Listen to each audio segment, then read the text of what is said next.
Improve करता येतील.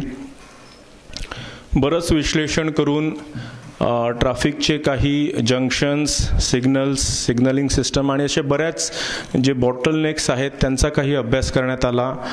त्यांच्यामध्येही काही सुधारणा करण्यात आलेल्या आहेत. याच्यामध्ये जे इन्फ्रास्ट्रक्चर क्रिएट करत असतात, इन्फ्रास्ट्रक्चर क्रिएट करणारे MCGM, MMRDA ह्या एक department, it is a transport department which decides की गाड्यांना, कुठल्या गाड्यांना permit, forcing or people to use the reflective jackets, use PA systems, use higher pedestals. Now most of these infrastructure हे आपल्याला MCGM आपल्याला बनवून देत असतं. We are so kind because infrastructural facilities ते क्रिएट करत असतात. आमचे लोक नेहमी विसल्स वाजवत असतात, तो we are providing electrical whistle also to them. SMSing system निकाला जा सकेगा. जैसे आप सुनते हैं, पढ़ते हैं पेपर में, कुछ भाग्यवान लोग जाके देख के भी आए हैं. जो डेवलप्ड कंट्रीज है उसमें ऑटोमेटिकली चालान फटता है और उसके घर में वो पहुंचने के पहले डिलीवर हो जाता है. तो उस टाइप का थोड़ा सा क्रूड सा सिस्टम अपने यहाँ पर शुरू होगा, क्योंकि it all depends on this. Traffic police करती है. RLVD cameras, red light violation detection. अगर कोई रेड लाइट, ये सारे कैमरे जो है ये सिग्नल्स के साथ कनेक्टेड रहेंगे, ANPR कैमरों के साथ कनेक्टेड रहेंगे. तो कोई भी अगर सिग्नल जंप करता है तो वो इमीडिएटली उसके गाड़ी का नंबर, उसका फोटो खींचा जाएगा, नंबर प्लेट से उसका चालान बनेगा और वो फोटो एविडेंस के तौर पे रखा जाएगा, ताकि वो कभी कोर्ट में ये ना बोल सके कि मैंने सिग्नल नहीं तोड़ा था. तो ये टेक्नोलॉजी बेस्ड रहेगा. और नया एक्ट आने के बाद हम जो हायर फाइन्स की बात कर रहे हैं, तो हायर फाइन से हमको डेफिनेटली ये अंदेशा है कि लोगों का लॉ अबाइडिंग नेचर ये थोड़ा सा ज़्यादा बढ़ेगा. क्योंकि एक एग्जांपल करके दे रहा हूँ. एक ब्रिटिश हमारे ऑफिसर के साथ घटी हुई घटना है. एक ब्रिटिश जहाँ पे रहता था वह हमेशा वन वे में उल्टी गाड़ी डालता था.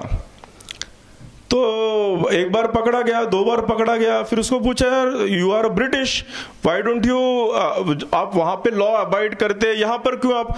तो बोले यहाँ पे सभी लोग फ्लाउट करते हैं. तो जैसे हम अपने बारे में कहते हैं कि हमारे लोग लंदन में जाके या न्यूयॉर्क में जाके बराबर लॉ अबाइडिंग हो जाते हैं, तो it depends on the culture there and the teeth of law. जो लॉ की ताकत है वो वहां पर ज्यादा है, इसलिए डेटरेंस ज्यादा है. हमारे यहाँ पर नहीं है, तो वो हमारे साथ साथ वो भी अपने कल्चर में शामिल हो जाते हैं. ये बहुत इंपॉर्टेंट है. ट्रैफिक को अनफॉर्चुनेटली आज तक ट्रैफिक की कोई हेल्पलाइन नहीं हुई है, तो we are shortly launching a traffic helpline. ये ट्रैफिक हेल्पलाइन आपको सारी चीजें, आपको कोई रूट गाइडेंस चाहिए कि मुझे वर्ली से मुलुंड जाना है या महालक्ष्मी से X जगह पे जाना है, तो आपको उस पे हेल्पलाइन पे अगर फ़ोन करते हैं तो आपको रूट गाइडेंस मिलेगा. आपको जो भी समस्या रोड से लगकर है वो आपको सारी सुविधाएं यहाँ पर हम देने की कोशिश करेंगे. This will be again a very database rich traffic helpline, जिसपे हम कोशिश करेंगे कि रियल टाइम डेटा कलेक्ट करें और रियल टाइम डेटा आप तक पहुंचाए. इसके लिए आगे का जो है ये मल्टीमीडिया सेंटर भी हमारे यहाँ पर शुरू हो रहा है वर्ली के ऑफिस में. तो जो भी मल्टीमीडिया, जितनी भी मीडिया है, electronic, press, radio, social media, hoardings, ये सारी चीज़ों का इस्तेमाल करके हम कोशिश करेंगे कि आप तक ज़्यादा से ज़्यादा रियल टाइम ट्रैफिक की इंफॉर्मेशन पहुंचाए, ताकि आप अपना ट्रैवल प्लान कर सके या कोई अनहोनी होती है तो आप उसको ऑल्टर कर सकें. This helpline already exist for the women, for the safety of women इन मुंबई. जो ब्रेथ एनालाइजर्स है, ये ब्रेथ एनालाइजर्स हम कोशिश कर रहे हैं कि हर बार, पब, रेस्टोरेंट के एग्जिट गेट पे रखे, ताकि जो भी बंदा है उसने अगर कोई मतलब ऑफ कोर्स वहाँ पे पीने के लिए जाते हैं, बट इफ ही फील्स कि ही मे बी ड्रंक, तो he can test himself by blowing into that breath analyzer and उसको वहीं पे अलार्म मिल जाएगा कि you are already drunk, so kindly don't drive. And वहाँ पर कोई टैक्सी, कैब या उनके नंबर या वैले ड्राइवर्स के नंबर्स वहाँ पर अवेलेबल रहेंगे उनको इस फैसिलिटी। आप अगर ये नीचे जो देख रहे हैं ये गैंट्रीज पे की स्पीड गन्स है एंड हाई एंड क्रेन्स, ताकि मर्सिडीज हो या मारुति हो, अगर वो रॉन्गली पार्क्ड हो तो वो पिकअप करके उसके ऊपर कार्रवाई की जाएगी। इंटरसेप्टर व्हीकल्स है, wherever we need we can intervene and कुछ वॉकी टॉकीज। ये वर्चुअल ट्रेनिंग है, हम कोशिश कर रहे हैं कि वेबिनार्स इंटरनेट के द्वारा, वेब के द्वारा, वर्चुअल क्लासेस के द्वारा, वीसैट के द्वारा लाने की हम कोशिश करने वाले हैं। कुछ ऐप्स वगैरह भी बना रहे हैं, कुछ काउंटिंग कैमराज है। ये this is the idea of CP sir. कुछ वन वेज में अगर आप देख सकते हैं तो ये टायर क्रश लगे हुए हैं। सर इस्तांबुल गए थे तो वहाँ पर इन्होंने देखा तो इमीडिएटली मुझे भेजा था कि वन वे में एक साइड से आप गाड़ी जा सकते हैं, दूसरे साइड से अगर रॉन्गली अगर आप आते हैं तो आपका टायर क्रैश हो जाएगा या आपको आने ही नहीं देंगे, वो it will get stuck. So इसको विद ड्यू प्रिकॉशंस अभी मुंबई सिटी में भी pilot the society to contribute and sponsor some traffic wardens. यहाँ पर भी कुछ ट्रैफिक वार्डन्स आए हुए मैंने देखा। तो ये कॉरपोरेट्स को हमने रिक्वेस्ट किया है to sponsor a few traffic wardens जो रिच स्टेक होल्डर्स है, जैसे होटल्स है, बिल्डर्स है, police in regulating the traffic. Traffic parking की हमने कोशिश कर रहे हैं कि रोड पे ही, because there will be mainly for traffic education. Traffic education जैसे हमारा ड्राइव होता है वैसे वैसे वो hoardings across the city will be changing. I thank the dignitaries on the dais for giving me this opportunity to express myself. Thank you. धन्यवाद sir. वाहतूक शाखेचे सहपोलीस आयुक्त, व्यासपीठावर बसलेले इतर मान्यवर, माझे सहकारी उपस्थित बंधू आणि भगिनींनो, बच्चन साहेबांना लवकर जायचं आहे म्हणून एक औपचारिक रीतीने मी फक्त 2-3 मुद्दे मांडतो आणि जनतेच्या दृष्टिकोनातून त्या बाबतीत प्रतिसाद भेटतील अशी अपेक्षा बाळगतो। जेवढा आपण वाहतूक सुरळीत चालण्याचा प्रयत्न करतो, जेवढे आपण नियम करतो किंवा जेवढा मॉडर्न इन्फ्रास्ट्रक्चर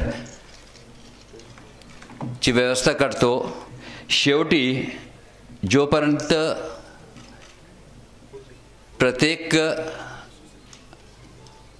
रोड वापरणारे नागरिक यांच्या मनामध्ये स्वतःची काही शिस्तीचे भाग नसतील तर नुसतं फाईन्स किंवा डेटरन्समध्ये वाढ केल्याशिवाय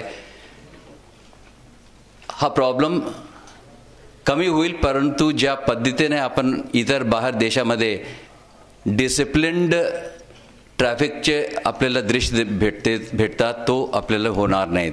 मुंबईसारख्या शहरामध्ये जिथे प्रचंड जागाची कमी आहेत,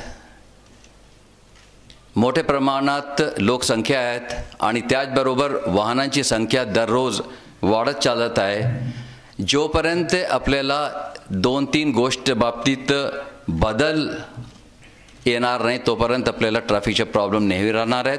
आपण सर्व नेहमी रडत बसणार आहेत की ट्रॅफिक पोलीसचे खात्याचे लोक पैसा घेऊन करतात, काय काम करत नाही, त्रास देतात, अमुक तमुक, किंवा रोडच्या बाबतीत रोडची परिस्थिती वाईट आहे आणि म्हणून आपला ट्रॅफिकचे प्रॉब्लेम आहे। त्याच्यामध्ये काही भाग सत्य असले तरी जास्त प्रॉब्लेम आहे काय आहेत की जेव्हा आपण ट्रॅफिक पोलीसचे कर्मचारीवरती आपण बोट उठवतो तेव्हा आपण विसरून जातो की आपणच त्यांना त्या परिस्थितीमध्ये केलेलं आहे।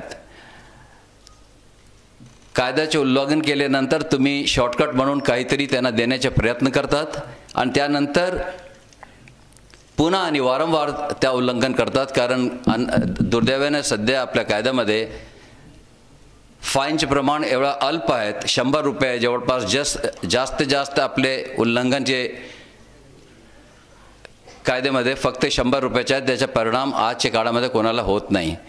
त्याचबरोबर किती वाहने रोडावरती यायला पाहिजे त्या बाबतीत कुठल्या प्रकारचे बंधन नसल्यामुळे ट्रैफिक मैनेजमेंट का प्रॉब्लम कभी आसानी से साफ नहीं होने वाला है. इसलिए हम आपसे यही आग्रह करेंगे कि आप अपने मन में खुद देखें कि आपकी क्या भूमिका होना चाहिए, आपका क्या जवाबदारी होनी चाहिए जब आप रोड पे आते हैं, जैसे मोटरिस्ट के तौर पे, मोटरसाइकिलिस्ट के तौर पे या पेडेस्ट्रियन के तौर पे. और ये अपेक्षा करें कि सिर्फ ये रोड हमारे लिए बनी है और किसी के लिए नहीं, तो उसमें इसलिए प्रॉब्लम होगा क्योंकि यही मानसिकता को लेके अगर और लोग भी ये चले तो जो केओस हम लोग देखते हैं रोड पे, जिसकी वजह से लोगों का समय ज़ाया जाता है, ईंधन का वेस्ट होता है और बहुत लोगों को हेल्थ प्रॉब्लम्स पण हो जाते हैं और इसकी वजह से फाइनल उसका इसके बारे में लक्ष्य केंद्रित किए हुए है. और आजकल ही में कुछ दिनों में नया कायदा आ जाएगा, उसमें फाइन्स का प्रमाण में उसमें वृद्धि होगी. लेकिन फिर भी जब तक एजुकेशन, सेल्फ डिसिप्लिन और एक मॉडर्न अप्रोच इस ट्रैफिक प्रॉब्लम नहीं करेंगे तो आने वाले ज़मानों में, स्पेशली आज से 10 साल तक के बाद, ट्रैफिक का प्रॉब्लम बहुत ज़्यादा बढ़ जाएगा. आप लोगों से उम्मीद है, अपेक्षा हम लोग करते हैं कि जो भी हम लोग प्रयत्न कर रहे हैं, जो भी हम लोग पैर उठा रहे हैं, उसमें आप हम लोगों का सहकार करेंगे. जहाँ पे कमियां हैं उसमें हम लोग सुधारने की कोशिश करेंगे. और बोलने को तो बहुत कुछ चीज़ थी, सिर्फ इतना ही मैं कहूँगा, be a responsible citizen, be a dutiful citizen. आपका भी एक जवाबदारी है, आपकी भी एक कर्तव्य है. इसके लिए आपसे हम अनुग्रह करेंगे और अपने 2 शब्द यहाँ पे समाप्त करेंगे. साथ साथ हम बच्चन साहब को बहुत बहुत शुक्रिया अदा करना चाहेंगे. It's really very nice of you to have taken time out and come here with us. And आइंदा आपसे इसी तरीके से सहकार मिलते रहेगा, ऐसे अपेक्षा करता हूँ. धन्यवाद. जय हिंद, जय महाराष्ट्र. की प्रातिनिधिक स्वरूपात 2 कर्मचाऱ्यांना हेल्मेट वितरण करावे.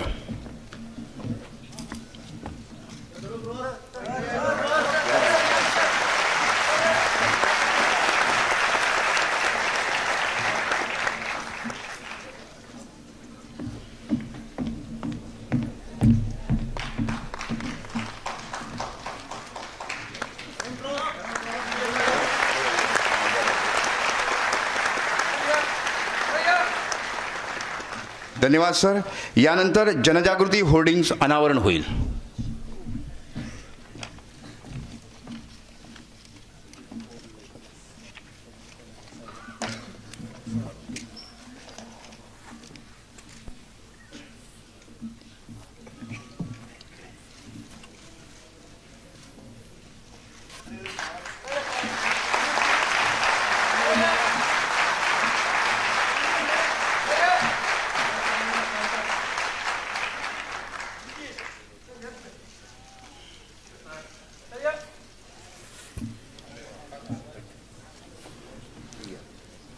यानंतर आजच्या या सोहळ्यासाठी जे प्रायोजक आहेत त्यांचा सत्कार सन्माननीय प्रमुख अतिथी श्रीमान अमिताभ बच्चन सरांच्या हस्ते होईल.